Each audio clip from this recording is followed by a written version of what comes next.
Canelo and team have put a rehydration clause on Rocky Fielding from gaining too much weight the night of the fight. Stay tuned.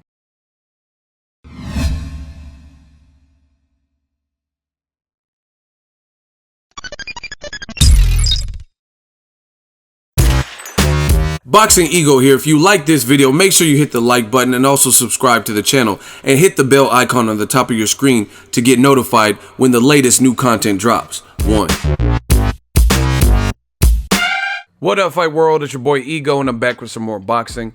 Make sure you smash the like button. Also subscribe to the channel for the latest and greatest in boxing. If you want to become part of the gang, notification gang, please hit the bell icon. Shout out to the super chats, channel donations, the Venmo donations, and the Patreon family. We working. Now, as they did the press conference for Canelo versus Rocky Fielding, more details emerge about their December fight.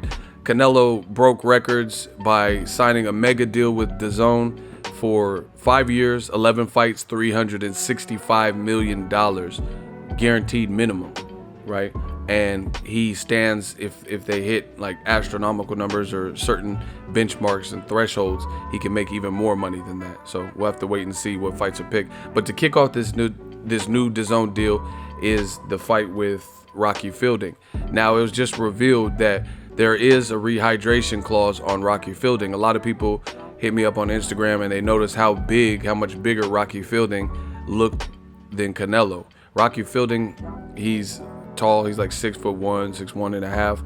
Canelo is listed at 5'9", but I think he's closer to like 5'7.5", to be honest. But nonetheless, in the pictures, it looked shocking. It looked like he was like a lot bigger than. It wasn't shocking to me because I've been around, I've stood next to Canelo and I'm tall, you know.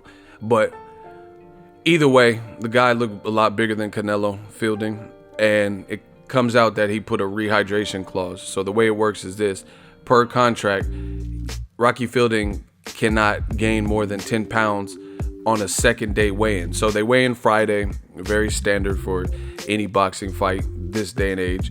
Weigh in Friday, he has to meet the super middleweight limit, 168, and then they weigh in the morning the next day, and he cannot have added more than 10 pounds at that weigh-in. Now, after that, like if he has a big lunch or something, he can add weight, but the morning of that weigh-in, he can't weigh. So kind of similar to the IBF rules. If you guys recall, Triple G versus Daniel Jacobs. Jacobs elected not to fight for the IBF belt, which was a chess move to come in comfortable, not have to wake up earlier and weigh in, and fight Golovkin comfortable, big fight, meaningful fight at whatever his body naturally rehydrated to. So my thoughts, this it's not surprising, to be honest. And it's funny to me because boxing fans, they'll complain about, like, let's say Floyd Mayweather coming back off a 2-year layoff, fighting Juan Manuel Marquez, and saying he was big, he paid a fine and he outweighed Marquez. They'll talk about the Canelo catch weight at 152, but a lot of the fighters, top level fighters, have these little strategic things that favor them, the certain ring size, certain glove size, just whatever, and this is no different. We're talking about a world title fight, which is only a version of the title. The guy who actually knocked out Rocky Fielding is Caleb Smith, who just beat George Groves by knockout also. And Canelo's fighting Rocky Fielding. Fine, that's cool. It's for a version of the title. I've always said this, there's too many belts in boxing. And then on top of that, it's a world title fight. And, the A-side Canelo is controlling how much that Rocky Fielding weighs in the rehydration process. So, it slants the advantage to Canelo because, he's limiting how much he can add on, as opposed to his body just naturally doing what it does after weighing in the regular time. So he's basically mandating rules similar to sanctioning bodies like the IBF, but he's doing it for his advantage, so he doesn't get too big because he's moving up. He don't want to be at that type of deficit. So, strategic advantage. If you can do it and you can get away with it, then do it. That's basically how it works. So let me know what you guys think, if this changes anything.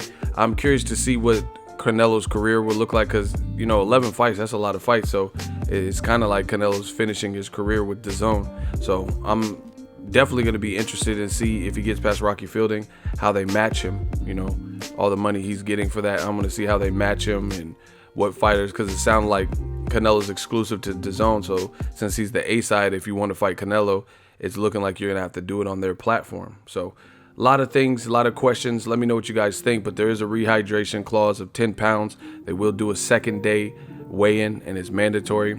If Rocky Fielding, for some reason, doesn't meet that weight, then, you know, there's going to be penalties assessed and fines. I don't know if they would cancel Canelo's first fight, so, you know, unless he came in something crazy, but they're going to have to renegotiate. Similar to Andre Ward versus Edwin Rodriguez.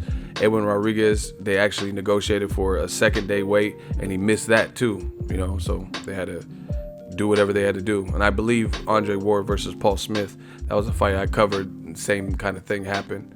Guy made the contract, then missed weight, and then missed the next day weigh-in too. So we'll see how it all plays out. That is the latest. Let me know your thoughts on everything. Canelo signing to DAZN, the rehydration clause. Drop your thoughts in the comment section. Make sure you smash the like button as always. Hate, comment, and subscribe. Till next video is Ego signing off. So if you enjoyed this video and want more content like this on the channel, you can show your appreciation by going to the PayPal donate button or the YouTube support button. And you can donate any amount that you feel is equivalent to the value of this video. Much more to come. Thank you guys for your support. Boxingego, the future of boxing.